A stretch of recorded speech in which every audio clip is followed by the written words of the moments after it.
Good afternoon, everyone, and welcome to this edition of our public dialogue on governance, quality, and the crisis in Cameroon. So today we're going to have Barrister Darius Agbo as our moderator, and straight away we'll give her the floor to introduce the panelists for today's discussions. Please, in the course of discussions, be attentive enough and use the bottom right to access the chat box, and you can put in your comments or questions as panelists go on. In the course of the program, we're also going to take questions at some point, and we're also going to take the contributions of every other person who has anything to say. So we encourage everyone to please make this as interactive as possible, and that at the end of these discussions, we'll have something very wonderful to take home. Thank you, and over to you, Barrister Darius. Good afternoon, ladies and gentlemen. On behalf of Dennis and Lenora Foretia Foundation, welcome to the second public dialogue on governance, quality, and the crisis in Cameroon, sponsored by the National Endowment for Democracy. Barrister Doris Ebob Agbo is my name. It is my honor to be a moderator for this public dialogue. First of all, may I briefly introduce to you our first panelist, Mrs. Neliva Zappak. He is an expert in governance, an interim CEO for Promise Africa, and a PhD student. The second panelist for our public dialogue today is Dr. Sylvain Ndong. He is an expert in security, conflicts, and international relations. The third panelist is Mr. Rene Momene Oth. He is an expert in international cooperation, disability inclusion advocate. The fourth panelist is Mr. Ben Primos. He is an instructor at the University of Buea. What is the role of the government in governance practices and the crisis in Cameroon? Dr. Sylvain, please. On peut dire que le rôle de la gouvernance sur les crises au Cameroun peut se situer à deux niveaux. Le premier niveau concerne les pratiques de gouvernance dont on peut qualifier qu'elles sont hyper centralisées. Et le deuxième niveau concerne une gouvernance que je qualifierais d'oligarchique. Le premier élément sur la gouvernance hyper centralisée est un héritage notamment français, un héritage jacobin qui s'est introduit au Cameroun à travers la colonisation et est resté jusqu'à présent.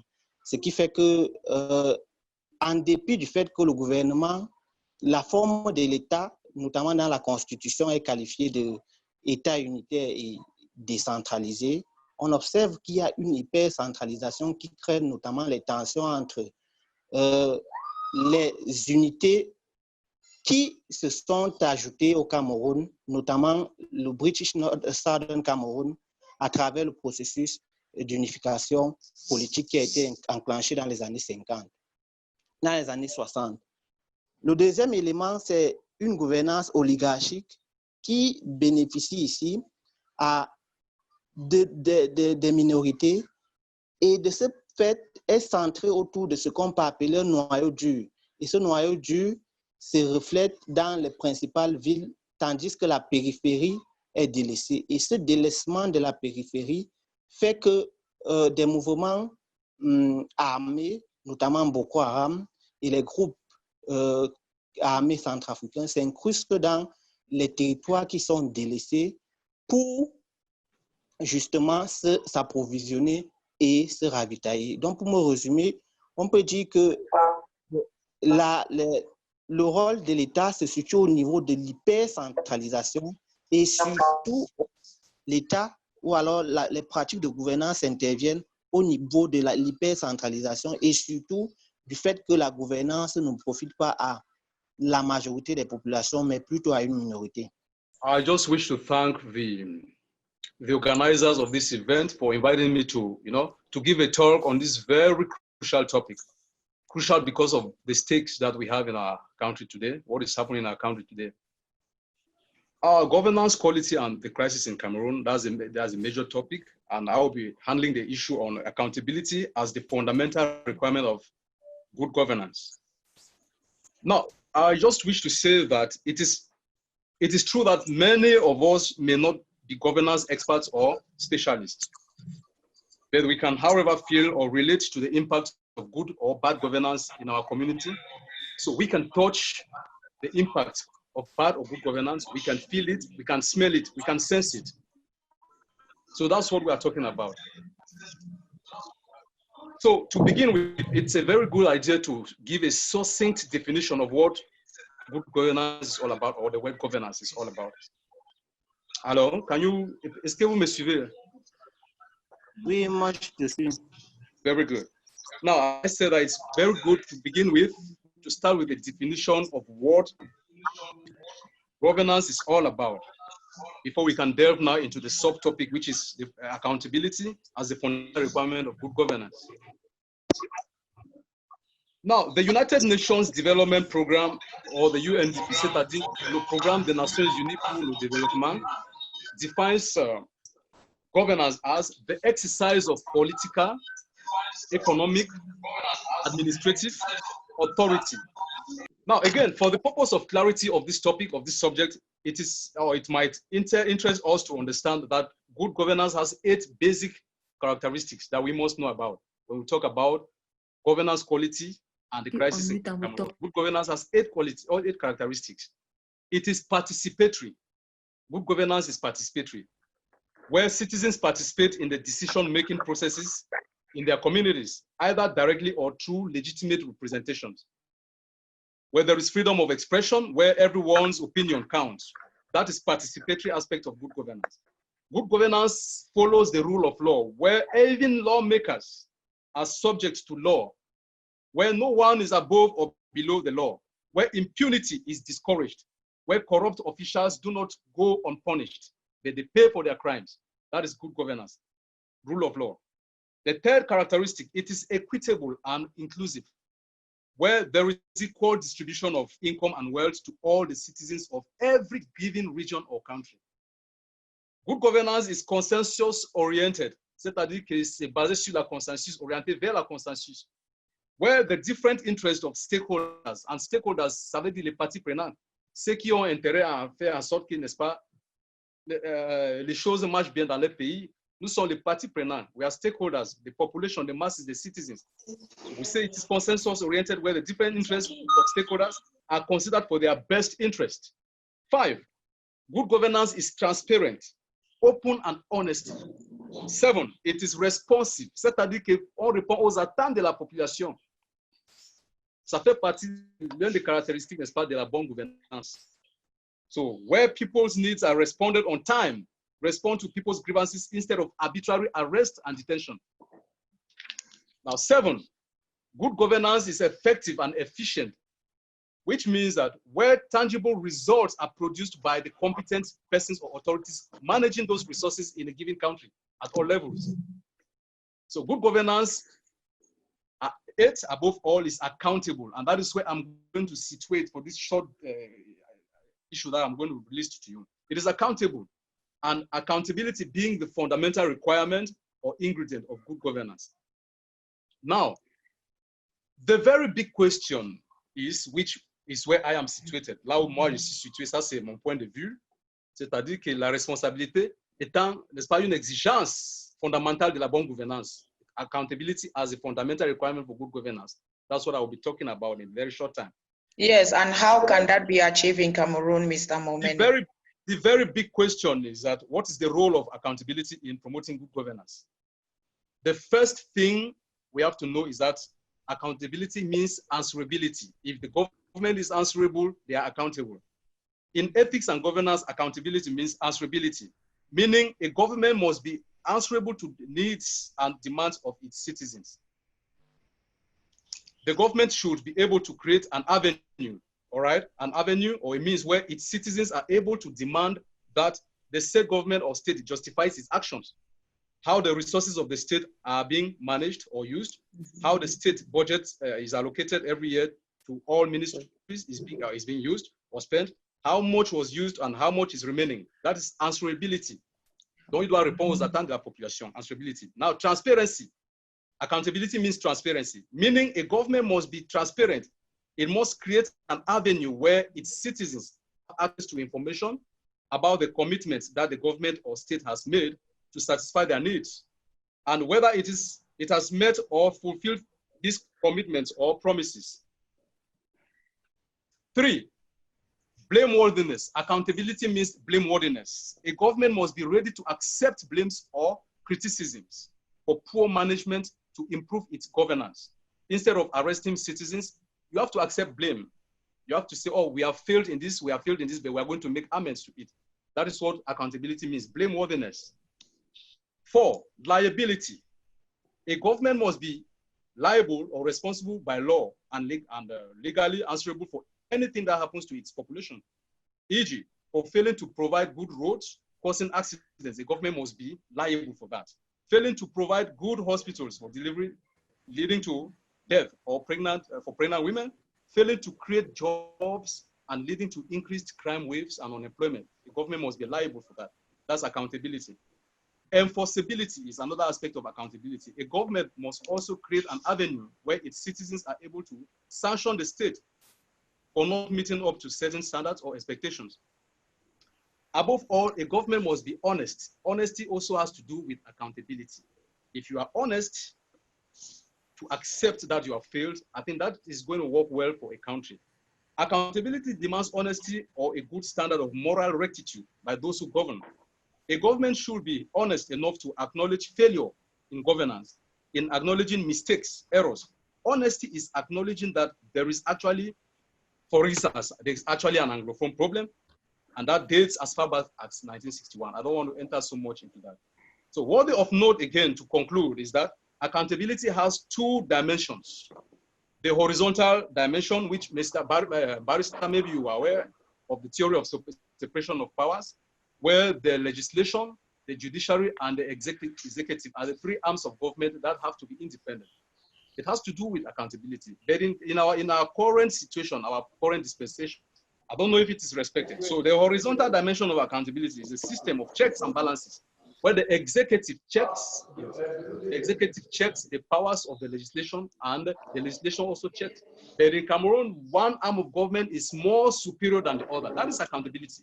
Finally, we'll talk of accountability. We have to talk about the vertical dimension of accountability, which entails relationship between citizens and decision-making or decision makers, including the ability of citizens to influence political decisions through free, fair, and democratic elections.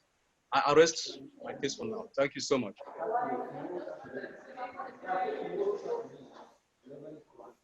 I want to give our participants the opportunity to give in a few contributions, questions, anything. Remember, this is supposed to be as interactive as possible.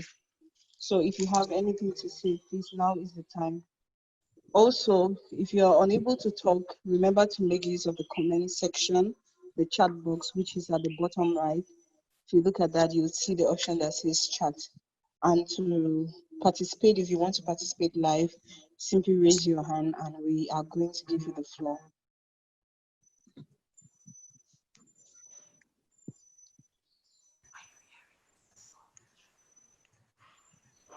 Okay, I can see Abungwa Colinus. You have the floor, please. Yeah, hello, good day. Hello, Momene. It's good to hear from you. Hello, my brother. How are you doing today? I'm doing good. I was going to excuse myself from every appointment today just to meet up with this webinar. Exactly, that's right. Thank you for the exquisite presentation, and it's interesting to hear that we're talking about Cameroon and the legislatives. Thank you. Apparently, it's a long debate. We have been having this conversation for a very long time, and the problem still persists. So I was going to ask you, it's a long time before you even came to school in Eric, you should have heard about this problem. You've graduated, you have gone so far, you have learned more, you still know about this problem. What is your take on why do we still have the same problem existing after a very long period of time, and how do you think it's a way out of the existing problem? You have asked a very brilliant question. I want to thank you because I'm meeting you here after a long time.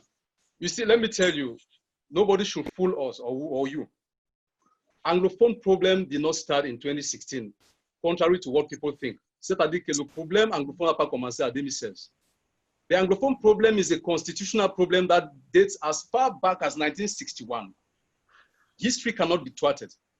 We have the records. Even if they bury the records, the future generation are going to unbury, and the facts are clear. The Anglophone problem started in 1961 when Mr. Ayijo went, okay, and violated Article 49 of the Federal Constitution, which is clear. It states that Article 49, it said the status of the Federal Constitution or the federal nature of this Constitution will never be tampered with. What happened after that? In 1972, he proceeded and organized a unitary state. There were grievances. The grievances were not as amplified as today. But the little people who are not being educated, they were, afraid to stand single-handedly. So we proceeded in 1972. As if that was not enough, his successor, which is still, who is still doing the things I did in those days, he went and continued with what we call La République du Cameroun, which means he silenced the Federal Republic of Cameroon name, which we identified ourselves from as British Southern Cameroonians. So these grievances did not start in 2016. It's like c'est comme une petite goutte d'eau qui a débordé le vase. All right, it started ever since. So we should not maybe hook on on teacher strike or maybe a lawyer strike to think that that is where the Anglophone problem is centered. And we can talk about it. We can talk about it. For purpose of time, I won't go too much detail. I won't go so much, but if you give me the time, I'm going to say everything that will make our eyes open for better development, because we are talking about good governance. And then secondly, it's because the power that be are not honest to understand, to tell the public that nous avons failli, et ces problèmes, c'est nous qui avons créé ces problèmes depuis, c'est-à-dire que lorsque nous avons violé la constitution de Fumban de 1961, ils ne veulent pas accepter qu'ils ont failli et qu'à partir de là, on peut redresser cette situation. Au lieu d'arrêter les gens et les mettre en prison, il faut qu'on soit honnête pour savoir que ce problème n'a pas commencé en 2016, mais en 1961. So there's a lot to talk about this thing. I'm not a politician. I'm just a social entrepreneur. But we are talking today because we are talking based on social and economic issues that can help us to, promote good governance in our country. I don't know if I answered your question, but like you said, it's a very deep debate, a strong debate. Thank you so much, Abongwa, for that question. Okay, thank you very much. I can see we have another question from Chelena. Chelena, you have the floor. Thank you, Hansel, for giving me the floor. And thank you, Mr. Momene, for that presentation. Go ahead, please. Okay, thank you. In one of the, you enumerated accountability as one of the aspects of good governance. My question is thus, given the reality of our country, we all know the context in which we live in. What do you think is the best way to hold our government accountable for their actions? Thank you. Oh, thank you so much for that question. How can we hold the government accountable for their actions? At least the diaspora is already doing much. They are posing a lot of demands, posing a lot of issues from this end, that where we are. The government simply needs to be a humble government to accept. It's a very stubborn government, my dear. We cannot take a cutlass and cut their necks or take guns and start shooting them. We know many NGOs have delved into this problem. Human Rights Watch, Transparency International, the US government, and many European Union, they have intervened in this issue for our government to, to be humble once more, to know that there is an issue, but they are still proving stubborn. So if you ask me, how can we, hold them accountable, is to still advocating for better services, better treatment of our, our population, advocating for our rights. It is our right to live. It is our right to have jobs. It is our right, to have a better living standard. Let us continue persisting, telling them that what they are doing is wrong. The second aspect is that how can we handle this government? How can we, make them to be accountable? If they go about arresting even journalists, some of the journalists who tell the truth, it means it's a government that doesn't want change. Are you listening?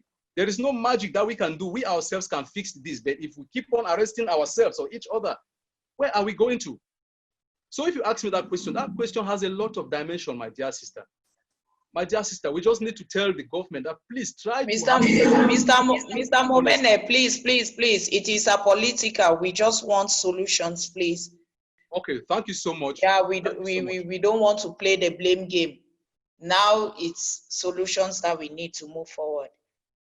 Now, Thank you very the much. solution for one word is just to, keep them, telling them, write them to advocate, keep them, making them know that we are nation builders, want to help them to participate in building the nation. Simple. Thank you so much. Okay, governance is a term me. used to describe how public institutions conduct public affairs and manage public resources. Mrs. Meliva, can you give an overview of governance in Cameroon? Yes, thank you for having me in this debate. I'm very glad to join the team of panelists, and I also want to welcome our dear participants. So I would like to have a two-dimensions talk.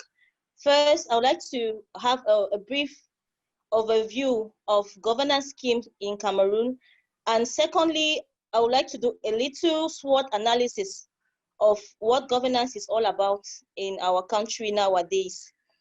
Je débute mon propos en parlant de la gouvernance au Cameroun, les données sur la gouvernance au Cameroun. Nous avons différents indicateurs tels que l'a noté M. René. Nous avons le triptyque transparence, responsabilité et participation, qui sont les trois dimensions importantes de la gouvernance. Également, nous avons un nombre important d'indicateurs au niveau mondial.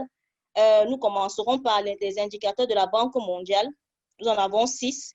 Et en ce qui concerne ces indicateurs-là, nous avons noté que le Cameroun se situe dans un état assez végétatif, un état assez stagnant en ce qui concerne la gouvernance, notamment en ce qui concerne les dimensions sur la voie citoyenne et le pilier de la responsabilité, où il y a une décroissance, une baisse significative dans les mesures qui sont prises. Également, au niveau de la stabilité politique, il y a également une grande faiblesse qui est notée. En ce qui concerne le système réglementaire, la qualité de la réglementation également, il y a une stagnation au niveau des données que le Cameroun présente. Ces données-là proviennent de la Banque mondiale, comme je le notais. Et un autre indicateur qui nous a particulièrement intéressé, c'est l'indicateur de l'indice Mo Ibrahim sur la gouvernance africaine. Le Cameroun est classé 36e pays sur les 54 pays d'Afrique. Et nous avons remarqué qu'il y a une grande corrélation justement entre la qualité de la gouvernance et la récurrence des crises, notamment les guerres civiles, les conflits armés, les conflits interethniques dans les pays. Nous avons remarqué notamment que le Cameroun se situe pratiquement au même échelon que l'Éthiopie, qui a connu justement, qui connaît justement des crises au niveau civil, au niveau national. L'Éthiopie qui est classée 35e, le Cameroun 36e. Également, il y a un rapprochement également avec le Nigeria qui est à la 33e place selon le classement de l'indice Mo Ibrahim, 33e place. Ce qui montre qu'effectivement, les pays qui sont en proie à des conflits présentent des indicateurs de gouvernance qui sont justement en faiblesse. Nous avons également les indices de perception de la corruption, l'indice de la perception de la corruption de Transparency International, qui montre que le Cameroun se situe également dans un statu quo, dans un état végétatif, c'est-à-dire que les indicateurs que le Cameroun présente ne font pas vraiment état d'une amélioration significative. Récemment encore, nous avons eu le rapport de la CONAC présentant d'énormes pertes, 1652 milliards notamment que le Cameroun a perdu en 10 ans à cause des actes de corruption, des détournements de deniers publics et autres. Et en ce qui concerne également l'indice de Doing Business, un indice international, nous avons également noté que le Cameroun a fait quelques faibles progrès, des progrès qui sont certes appréciables, mais pas assez satisfaisants en ce qui concerne sa position. Il est classé 166e sur 192 pays. À présent, nous allons faire une sorte d'analyse SWOT de l'état de la gouvernance au Cameroun. So this SWOT analysis, we are going to present the strengths, the weaknesses, the opportunities and threats as concerns the governance states of an overview in Cameroon. So as concerns the strengths, we have to note that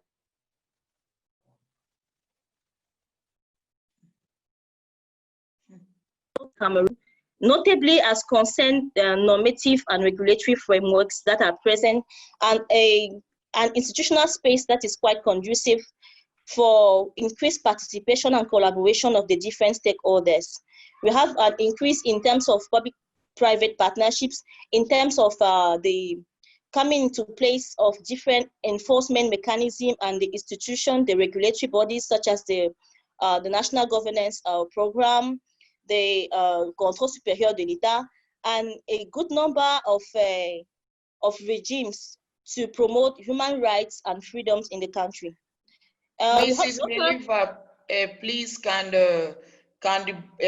bad governance in Cameroon be responsible for the crisis in Cameroon, please? Oh, okay, let me come to that. I'll deal with this issue in relation with the current crisis, notably as concerned the weaknesses that we have to note in our governance scheme. We have many limitations as concerned the decision-making processes. We have noted the confusing political will. Mr. Rene has noted this lack of goodwill, this lack of responsibility and honesty that our decision makers are showing. We also have this discrepancy between the national policies and the local policies, whereby there are a good number of disparities. There is lack of responsiveness and inclusiveness in terms of response to the needs and aspiration of the communities. And this causes a lot of shortcomings in terms of stakeholders' engagement and participation, and also a good number of change resistance and backlashes of the community to also address the different problems that impact their lives. And a great issue is that of the slow pace of change, the slow pace of the enforcement of the law mechanism and the institution that are the norms that have been made, that have been put into place. In this sense, we have to come back to this issue of lack of political will, and there's a kind of improper prioritization of the government. That is, whereas we need to maybe solve the conflict before coming to the question of reconstruction and reconstruction of demilitarization of the conflict zone. So there is an acrimony in the decision and the actions that have been put into place. And also want to point out the pervasive corruption, transparency failures, control that is very deficient by the counterpower institutions and bodies. Okay. Please, I also want to add some little points as concern the opportunities and threats, because I mentioned that I was doing like a SWOT analysis of governance states in Cameroon. So in terms of opportunity— 1 minute, please, madam. Yes, I'll briefly talk about that. So in terms of opportunities, we have the geographic positions and the social endowments in Cameroon, the sociological endowment in Cameroon, the natural endowment of the country, and also the specialized and also very diverse and very equipped non-state actors like research organization, think tanks, and foundation like the Denis Alaonora Foundation. We also have grassroots-oriented work that is done by a good number of NGOs, whereby youth-led organizations like Promise Africa that I'm leading are doing various community for development works and support programs that are targeting the communities. And as concerned the threats, we have the prevailing state centralism. Dr. Ndong has mentioned that in his presentation. We also have the geopolitical situation and geopolitical dynamics that are really affecting the country. We have social disparities, political competition, and political barriers, because the different actors experience very difficulties in coming to consensus and compromises. and inconsistency of the different actions that are taken. So that was my view and my talk on this topic. Thank you. Thank you, Mrs. Meliva. Thank you very much for that wonderful presentation. Mr. Mbeng, are you there? Yes, Mr. Mbeng, I can get you. Good afternoon. What is the pathway to good governance and the restoration of lasting peace and security in Cameroon?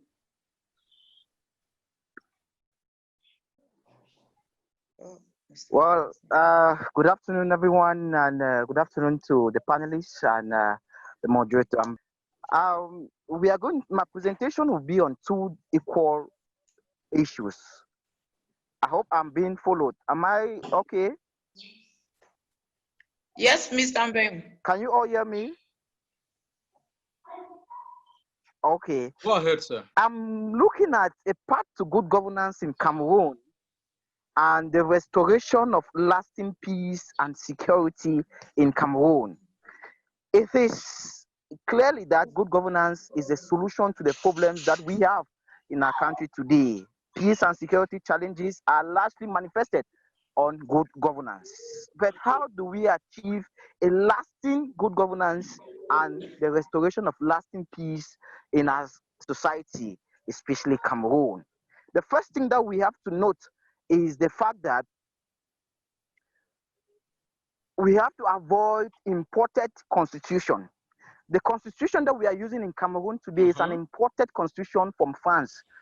And if you bear with me, you go down history, you understand that our constitution was an imported constitution from France. France is a homogeneous society, and we are a heterogeneous society, so the constitution cannot hold.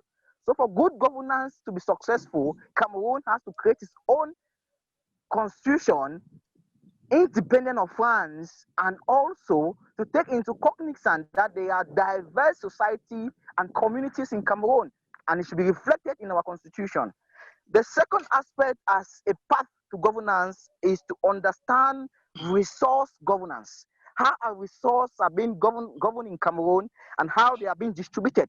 In Cameroon, we have two types of resource governance: the natural resource governance and quality and quantity resource governance.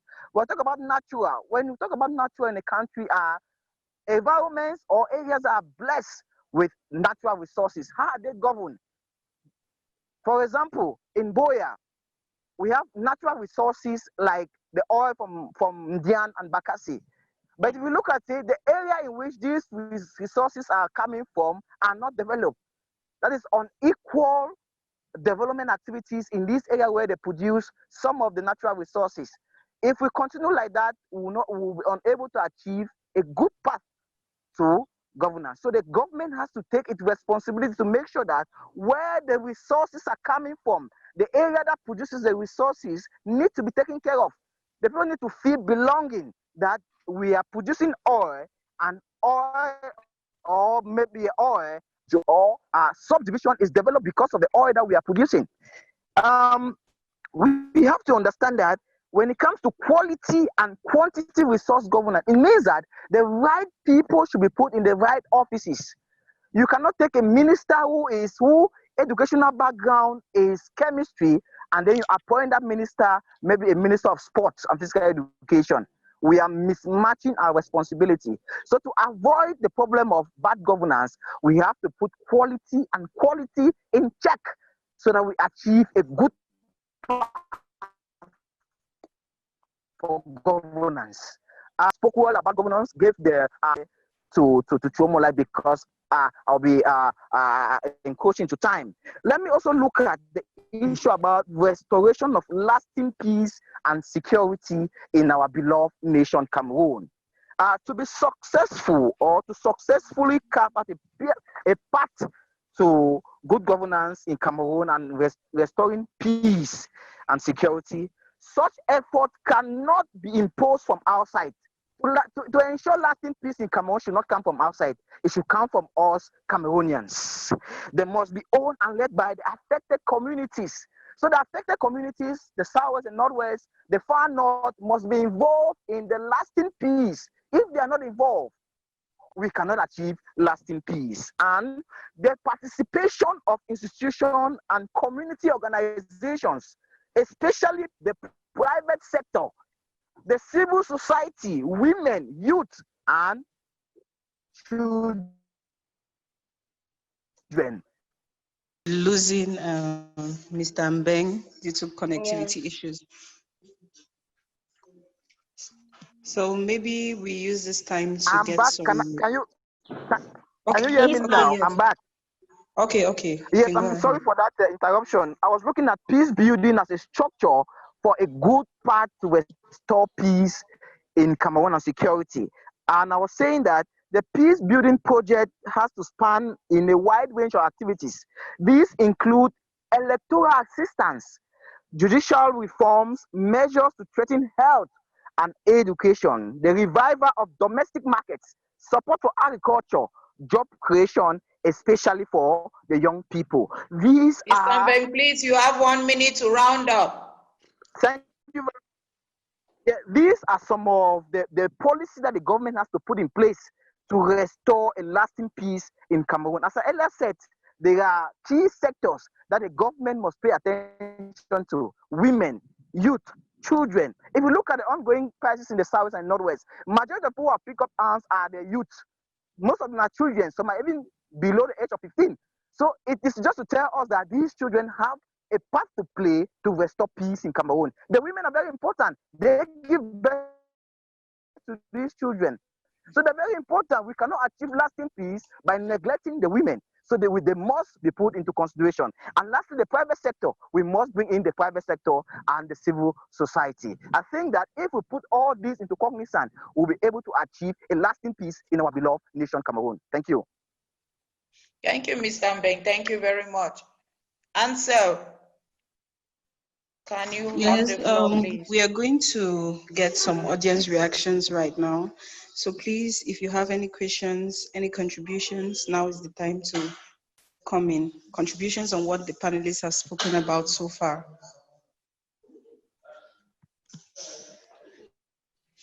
Please kindly raise your hand to ask your question, or you can use the chat box. Okay, I see Chelena again. Chelena, you have the floor. Once more, Hansel, thank you for giving me the floor. Okay, the question I have is thrown to all the 4 panelists. The thing is, I really do not get, it is true, good governance is for the government, how the government governs its citizens.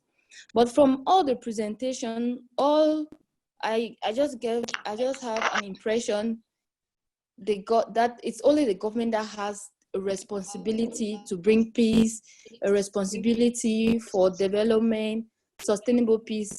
What is the role of the citizens in this country? What role do they have also to contribute to good governance, to peace, and delight in our context? So I really like the panelists to tell us the role we too have as citizens to contribute in this good governance. Thank you. Cornelius, are you there? Yes, I'm there. Okay. Please, can you go ahead with your question? Okay, yeah. My question goes to the last panelist. I was following your presentation and you made some weaknesses with regards to the government and pointing out the issue of the appointment of ministers who are not too competent to different ministries, which are not in their competence. I totally agree with you with that, and which is a problem because you can't expect someone to do a job when he's not well trained in the job. But where my question now comes in is at the level of the constitution. You pointed out that we're having a problem with the country because we are using an imported constitution. That's true. Yes, so my issue now goes with, many people think, and I'm also one of those who think the same, that the issue with the constitution is the applicability, just like with the other laws that we have in the country. We don't think the problem resides at the level of the importation. We thought probably because the constitution, the way it is made, it is good as it stands, but the problem has resided at the level of its implementation. I will go straight with some articles which seems to be a problem. The constitution came in place from the 1996 constitution after the 1992 tripartite meeting, where we all agreed that we're going to have a decentralized unitary state. It was stated well in the Constitution in its Article 1, subsection 2. We all agreed that we're going to have a decentralized unitary state. And since 1996, my friends in the panel will also accept that we have had a very, very slow move to the implementation of the Constitution. If I go back again to the point that was pointed to by Mileva, she was raising the issue of the corruptions and all the malpractices that are going with bad governance. We also thought that probably maybe at the level of the Article 66, if you look through it, you will see that it has some strengths that we could capitalize on to resolve this issue of corruption and consequences bad governance. So I just wanted to take your I wanted to have your stake on why you think the importation is a problem and not rather the implementation. Thank you. Okay, thank you very much. Can you hear me? Yes, I can get you. Okay, I'm happy with your question. When I talk of imported constitution, I want you to understand that most countries in Africa, French colonies in Africa, are borrowing or are using the French constitution since in the days of colonization. The imported constitution here, it means that the constitution were imported based on the homogeneity or homogeneous society in France. They were not taking into consideration that Africa has heterogeneous society where it is made up of diverse people. At that time, Charles de Gaulle was the brain behind developing constitution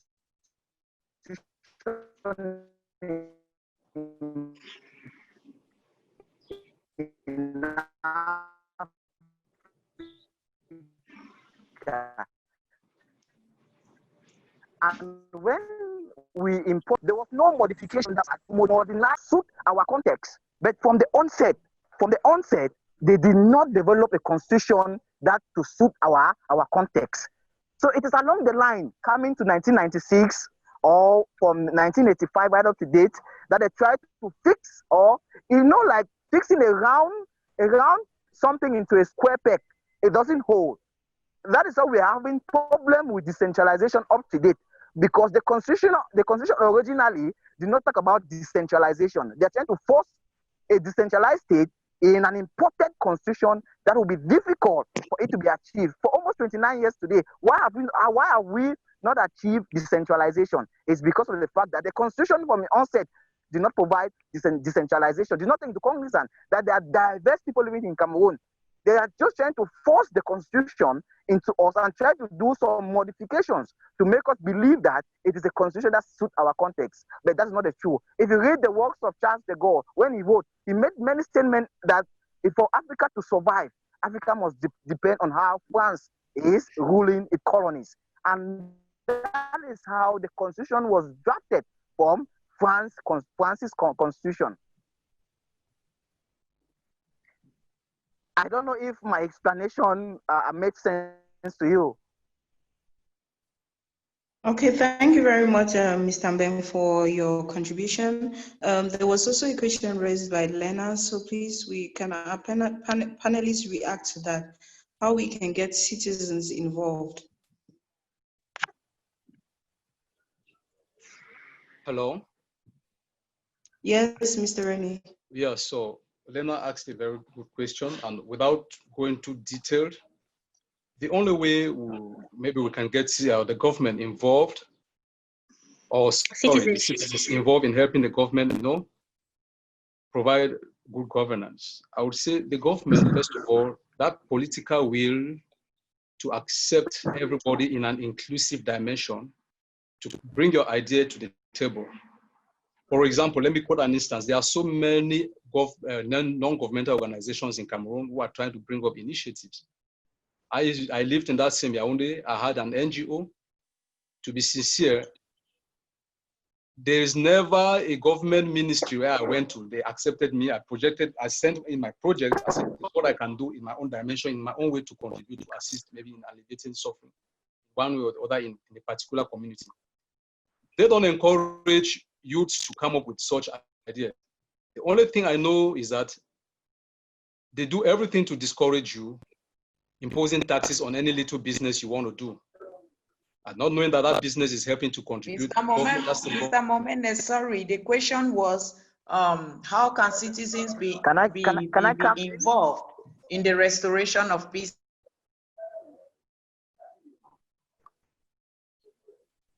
Hello? Can I come in?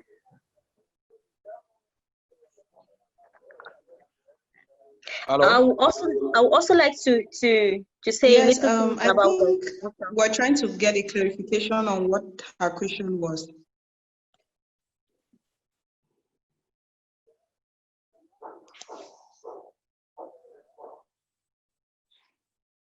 Yes, we're just trying to I think Barrister was trying to clarify Mr. Renee on what Lena's question was, because she was talking about how citizens can be involved in governance, in promoting in the restoration of peace in Cameroon, please. Cameroon, exactly. Oh, in the rest, okay. Yes, restoration of peace in Cameroon. How citizens can be involved in the restoration of peace in Cameroon. Thank you very much, Mr. Momene. Yeah, I think Mr. Ben can continue. I don't want to monopolize the conversation. Let him continue. Yeah. Please, I'd like to add a few words about it. Mm-hmm. Thank you very much, Mrs. How, you can go ahead. Yes, how citizens can be involved and engaged in peacemaking processes. Like they can be social influencers, they can be opinion leaders in their communities. They can at least do something at the level of their neighborhood, at the level of their locality. Maybe also participate in the different projects at the level of their council, and these little things.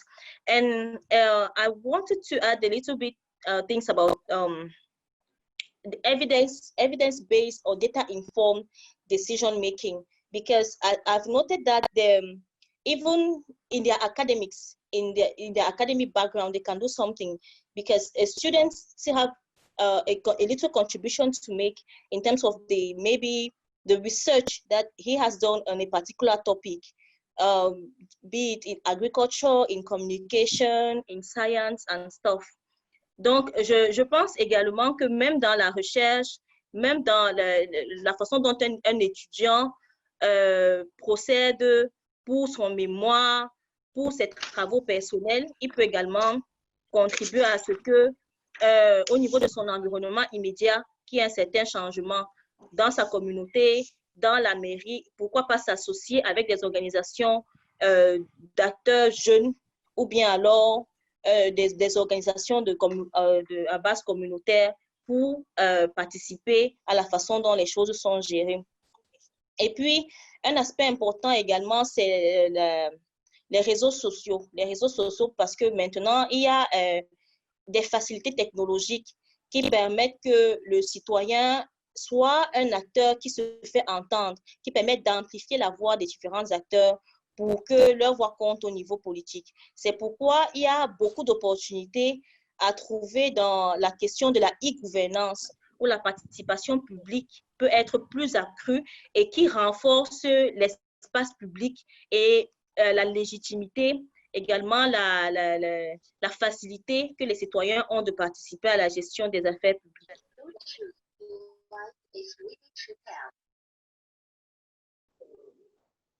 Okay, thank you very much. Dr. Sylvain, do you have something to say about that? How can citizens be involved? Je pense que les citoyens peuvent contribuer à la quête de la paix et de la sécurité au Cameroun, tant au niveau individuel qu'au niveau collectif.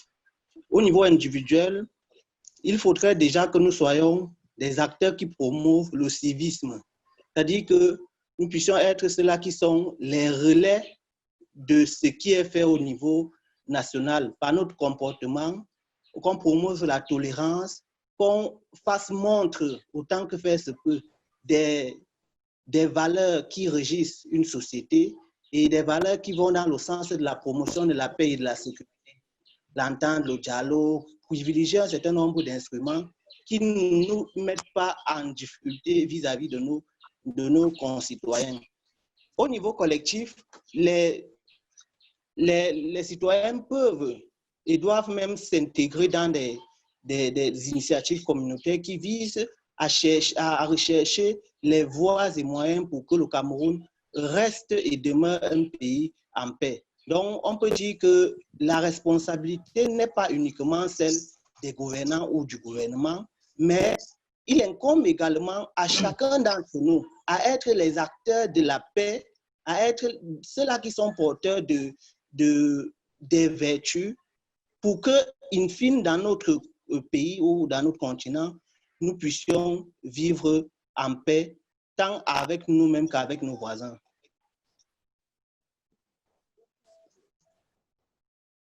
Merci, doctor. Okay, Merci.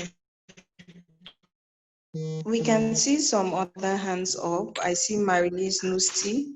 You have the floor, please. Can I throw more light on citizen involvement in good governance? Okay, please, can you just do that in 1 minute so that we take other questions? Okay.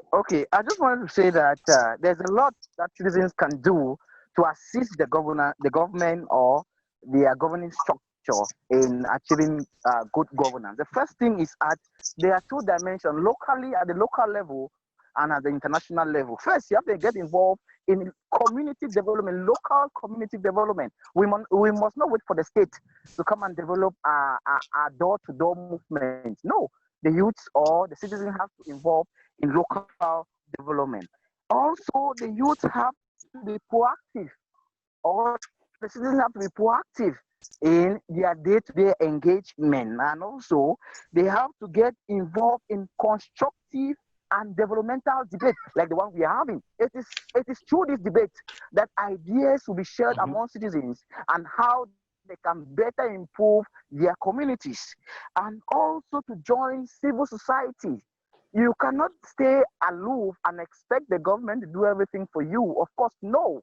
This country must be built by collective effort from everybody. There's a lot of role to play for us to achieve this issue of good governance. Internationally, we need to project the image of Cameroon outside the country.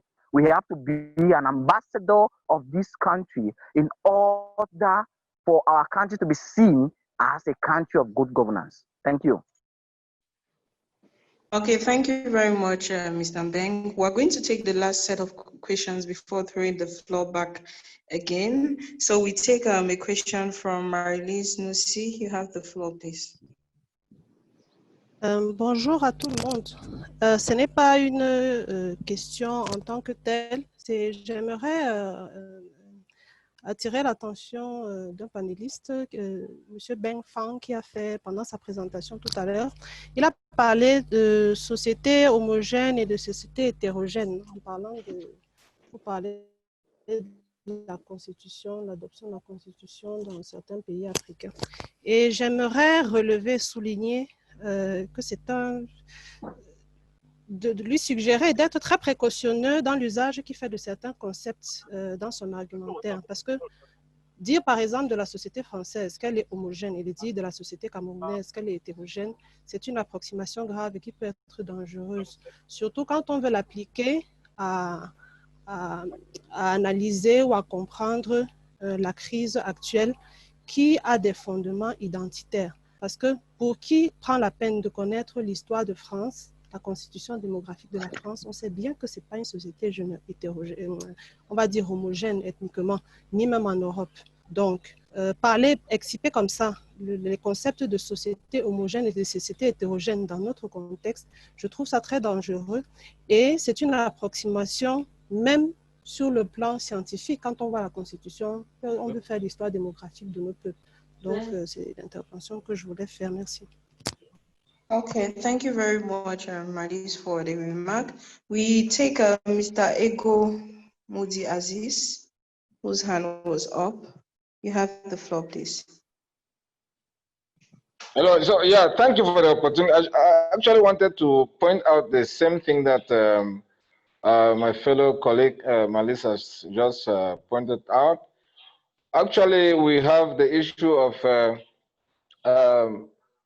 the importation of constitution that Mr. Fang has just highlighted, which I think is somehow is a point, but I think France as a state is also is a social democracy, which I think there's some level of freedom of expression, freedom of movement, and other aspects that articulate a democratic state, which I think if it's a matter of importation, that has to be reflective of what we should be experiencing in Cameroon. And if it's a matter of importation, we shouldn't look at the level of the issues that do not really favor us. Why not look at some of the issues that also are important, or that brings about the constitutionality of citizens? Maybe look at the freedom, look at the advantages of that constitution that has been imported into our society. Look at the positive side of it.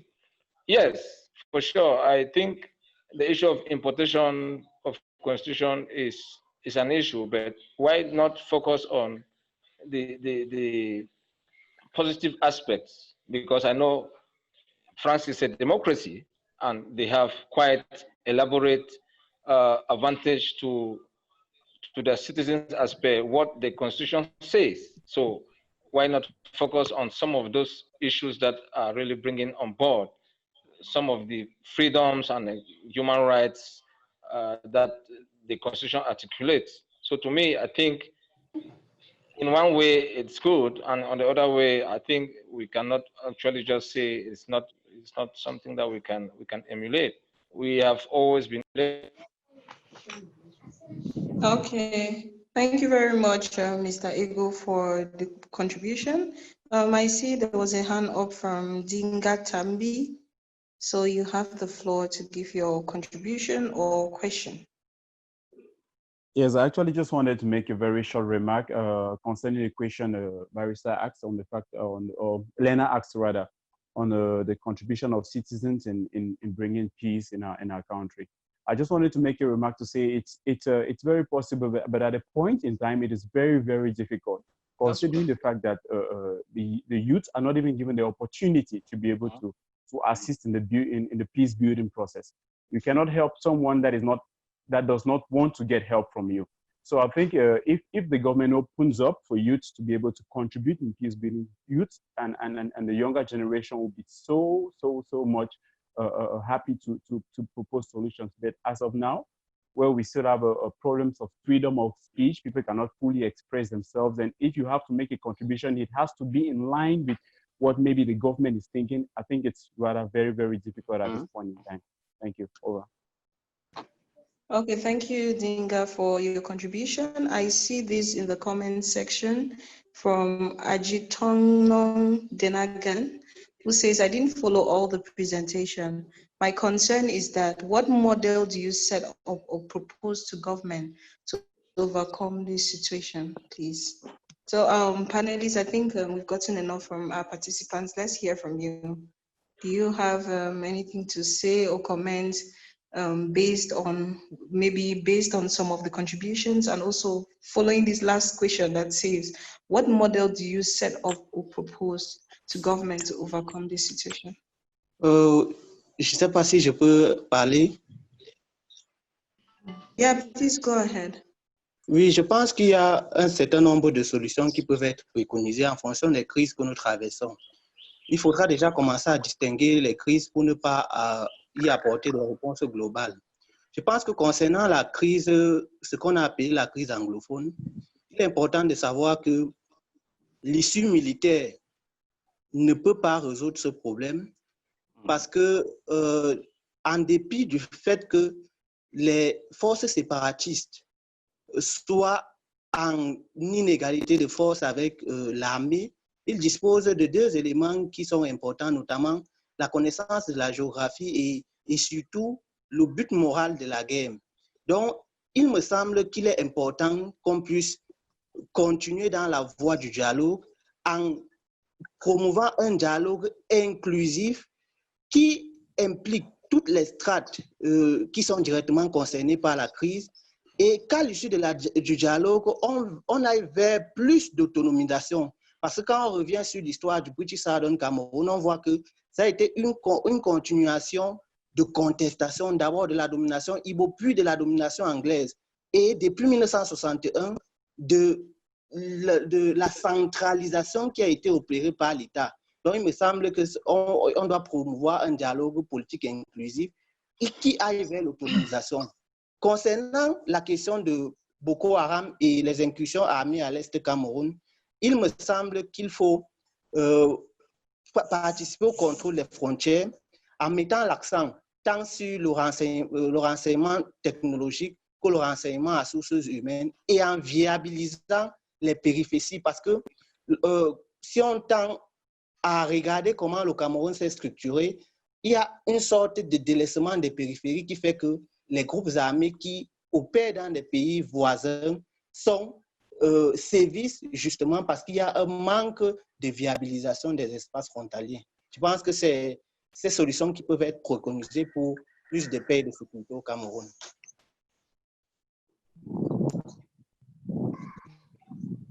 Okay, thank you, Mr. Sylvain. Any other reactions from our panelists? Yes, I have a little contribution to make. Please Hello? go ahead. Yes, you have the floor. Regarding the model that should be used or proposed model, I want to say that I want to propose an inclusive participatory model for the government of Cameroon to use. This model has been used in Rwanda and it has successfully achieved its aims. It is ongoing in Tanzania. When we talk about an inclusive participatory model, we are seeing here that it should begin from subdivision to division and to regional level. Then we move on to the national level, which means that people from subdivision should be consulted in achieving good governance. People in their divisions, we move from subdivisions to divisions to the entire region, then at the national level. If we do that, of course, we are going to achieve a lot of good governance and promote lasting peace in the respective regions of our country. And also to throw more light about the important constitution issue. Of course, there are certain good aspects of the French constitution, which I've forgotten his name, he has mentioned. But my worry is that the important constitution has made us to look at more of the negative part of the homogeneous aspect of France's constitution. We are not looking at the fact that we are heterogeneous. There is a diverse society in one. There is Anglophone, there is a French speaking, there is even the Muslim. These are three different diversity in one country. And if we accept the fact that unity, then this is and lasting peace in our beloved nation. Hello. Over to you, Barrister. Okay, thank you, Ansel. Thank you very much. Today we are celebrating the life and legacy of a global icon, Nelson Mandela. He fought for peace, human rights, justice, and democracy. What lessons for the peace process in Cameroon? Mr. Momene, please. I just wish to thank you for handing me over back the opportunity to share more light on this. And I don't want to take much time because we're heading towards the end. Yes, sir, you just have 2 minutes. Thank you very much. 2 minutes. So we are celebrating the life of a model. Oh, hello, can you get me? I'm still getting some hitches here. Yes, I can get you, sir. So the life of a model, Nelson Mandela, for peace process in Cameroon, how do we start? The first thing I think we should do is to, first of all, practice humility and honesty in governance. Mandela was a very humble person. He was so honest. And then when we get that into, because it has to do with moral rectitude, the way we manage people. The next thing we do is we have to adopt a principle of blameworthiness so that we take the blame that we have offended people and then please people who are associated to both crises. Like my friend said, there are about 3 different crises in Cameroon. There is the post-political crisis of 2018 and the Anglophone crisis. Release these people, it will calm some tension among the youths who are boiling, who are bubbling in the bushes, still trying to attack. When we release them, we can go forward to create a reconciliation commission. Mandela was in support of the creation of the peace and or the truth and the reconciliation commission. But in Cameroon, we can adopt a reconciliation commission because we have already gone too many commissions in Cameroon. If we can take a reconciliation commission where all the stakeholders, the parties involved, even us in the diaspora, will say, okay, the government, this person has offended this, let us reconcile and see what we can do. When we adopt a reconciliation commission, we can now proceed to an all-inclusive dialogue that will engulf everybody, disabled people, little children, women, every aspect of the community, every society. We can start from there before we even start to talk about Mandela, because Mandela was a model. Before we even try to compare our governance in Cameroon and the one that Mandela adopted, we should start from all those points. Thank you so much.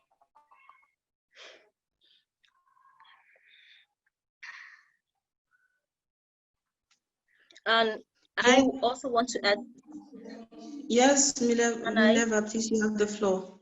Okay, thanks. Just to add a little contribution to what the other panelists have said, because there are prerequisites in order to build a sustainable and inclusive dialogue towards peace reconstruction, peace making, peace building. We have the Truth and Reconciliation Commission that was already mentioned. We have to these different efforts that have to be made in order to rebuild trust into our institution, into our Republican frameworks, into our institutions and stuff.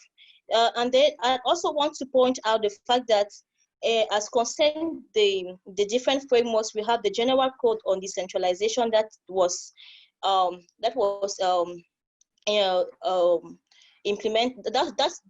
We are still waiting for the implementation of this code because of the lack of the enforcement decree or décret d'application, as it is called in French. Because there is a very slow pace of change, and we are waiting. We have the real problem is the effectiveness and efficiency of the different solutions that have already been proposed and implemented. So there is a very, very urgent and very important need to put into force or apply this general code on centralization with the various provisions that are giving communities a certain a bigger implication and bigger engagement and participation into the conflict resolution matters. And also want to point out the fact that there is a need to harmonize the frameworks and harmonize the different strategies. Thank you. Thank you very much, Neva, for your contribution. Can we hear from Mr. Mbeng? He wanted to say something.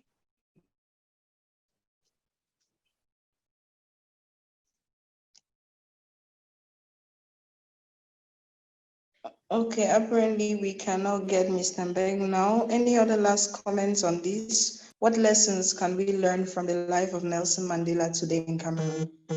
Today is Nelson Mandela Day, so what lessons for Cameroon? Please, I also want to give the opportunity for our participants to say anything they'd like to say about lessons for Cameroon. Okay.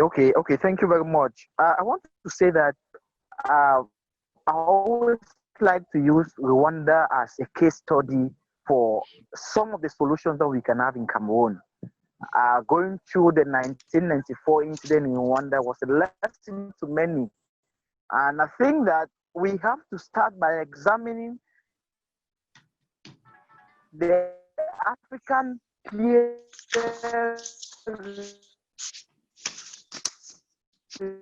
review mechanism in solving. Rwanda is fast recorded today as the retributive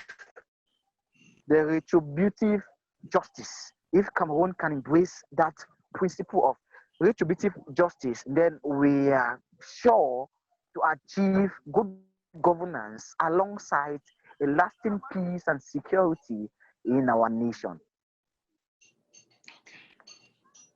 Okay, thank you very much, Mr. Mbeng, for that contribution. Mr. Barrister. Rene, I see you wanted to say something. Barrister. I didn't throw some light on this when you situated my participation. So I just want to come back to what Chair asked. How can we help the government, in achieving lasting peace or good governance? Mr. Beng made a very brilliant point there, so I just want to reiterate on that. I mean, it's simple. When you talk of participating like in this kind of forums that we organize, like you guys have taken time to organize a forum like this. Personally, I made a massive distribution of this link.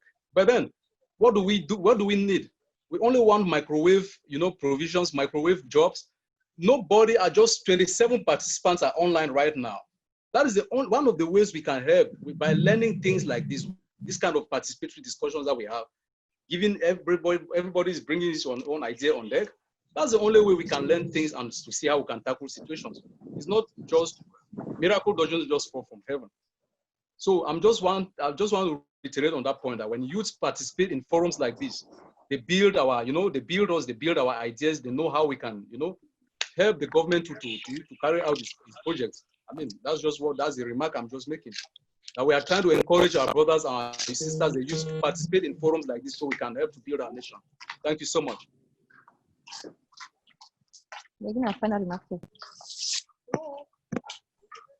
Thank you very much, Mr. Rene, for that wonderful remark. So can we have the final remark?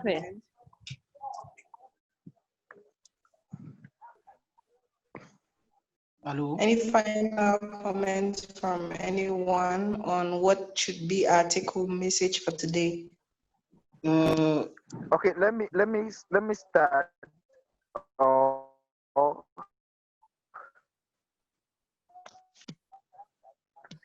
Yes, Mr. Beng, what's our take-home message?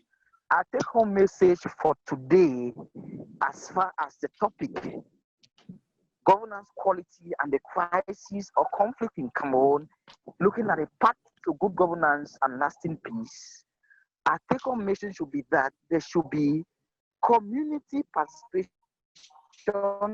of local institutions, community organizations, especially the private sector, the civil society, the women, youth, and children, for us to achieve that path to good governance in Cameroon and the restoration of lasting peace and security in our nation. Thank you. Thank you, Mr. Mbeng. Mr. Sylvain, take-home message for today. Merci, Madame la modératrice. Je voudrais dire quelque chose à propos de Nelson Mandela. Nelson Mandela a été et est encore une source d'inspiration pour beaucoup d'entre nous parce qu'il avait un sens élevé du pardon et de la réconciliation nationale. Malgré tout ce qu'il a subi de la part de ses bourreaux, il est resté lui-même et il leur a pardonné. Et je pense que ce qui nous manque le plus dans l'histoire contemporaine du Cameroun, c'est le pardon. Il faudrait qu'on comprenne que nous sommes tous les enfants de cette terre, que nos aïeux ont combattu pour nous léguer cet héritage et que nous devons préserver pour nos générations à venir. Donc, je pense qu'il est important qu'on puisse aller vers le pardon et la réconciliation nationale.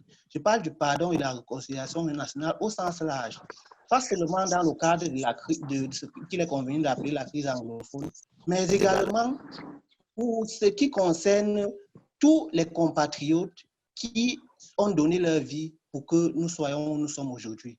Donc, il faudrait que les Camerounais se réconcilient avec eux-mêmes, se réconcilient avec leur histoire, se réconcilient avec tous ces patriotes qui ont combattu pour l'indépendance, tous ces patriotes qui ont combattu pour qu'on ait des libertés individuelles au Cameroun.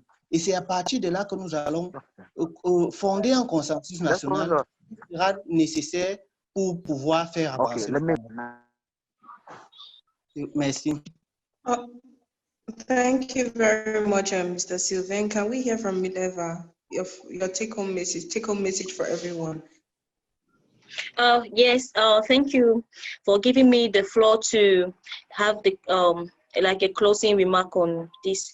I just want to give few remarks as concern the question by Lena regarding the implication and how youth can be engaged in various peacemaking processes and governance of their country.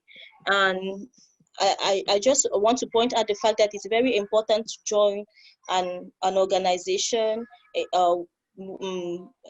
it a community-based organization or even an association, because I'm also representing here a youth-led and youth-focused organization that is called Promise Africa, that is targeting youth, that is working towards empowering various youth in their communities and with a great focus on young women.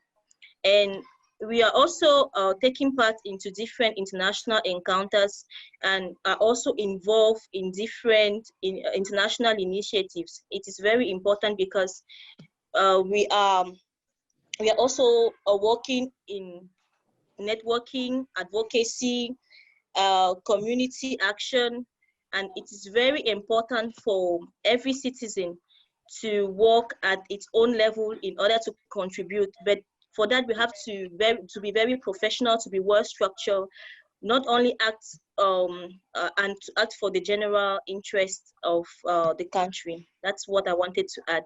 So we are welcoming every young person to join our team and to impact other people's life. Thank you.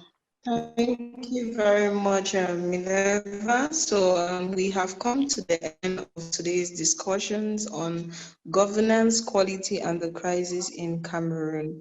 Like, I love the fact that amongst the contributions given by the panelists is that we should hold such discussions so as to see ways that we as individuals, as citizens, as civil society actors can indeed help to bring about peace in our country. So on that note, I would like to inform everyone that we have other sessions coming up. We're going to inform you when it's time. We're going to give you details on the date, the time, and the theme. And we encourage everyone who was here to come along with someone next time, someone you believe can benefit from these interesting discussions. So I'll just end with this last remark from Ngwabeche that says, the example of Nelson Mandela is that of serving the nation, not self, moral rectitude and love for country. Do have a blessed evening.